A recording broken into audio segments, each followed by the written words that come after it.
Hello everyone and welcome to Craft Van Life. In this episode I travel to Dartmouth, one of South Devon's most popular and enchanting towns, to spend a couple of days exploring the stunning coastline and to discover more about a meal that Devon is famous the world over for: cream tea. So you may be wondering why I'm sitting here in the van on my driveway instead of in the beautiful Devonshire countryside. Well, I've made another rookie mistake. I seem to be making a lot of those.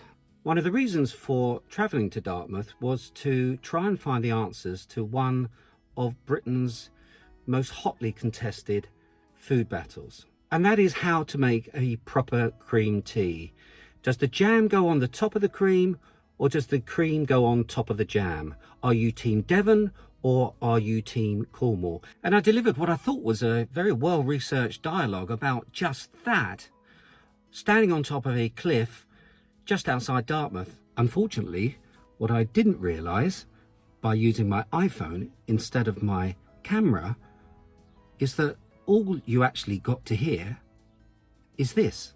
So is it scone or scone? Is it raspberry jam or strawberry jam? And this, a debate that's been raging for centuries here in Devon. And perhaps my personal favourite, this. So as I'm... Oh. I think I've just trodden in some cowpat. So now I'm hoping that with a little bit of pretty B-roll and quite a lot of this, I'll be able to cobble together some sort of episode anyway. So please bear with me and let's do this. Dartmouth is a beautiful working harbour town, situated on the banks of the River Dart, that offers picturesque views wherever you are in the town. Its deep waterboard has made it an important stopping off point for sailing vessels throughout the centuries.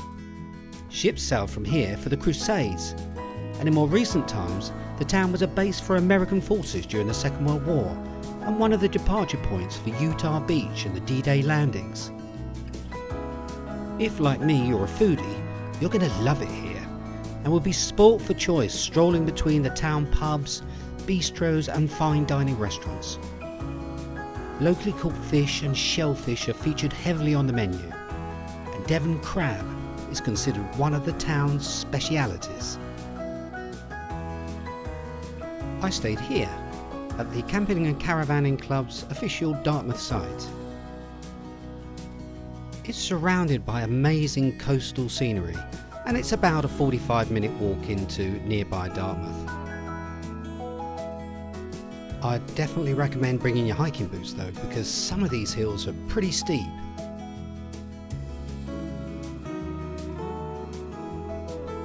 Although I can't really ever get enough of the wonderful Devonshire countryside, I think it's about time we tackled the real subject of this episode, and that's how to make the perfect cream tea.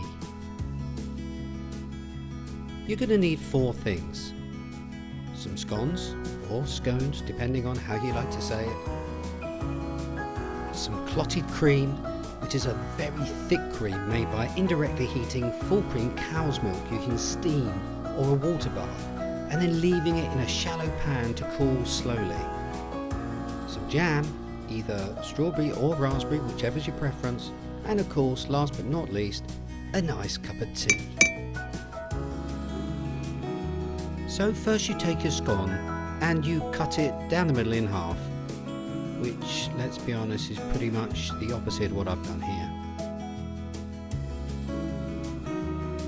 Then, if you're from Devon at least, it's time to spread on a thick layer of that lovely clotted cream.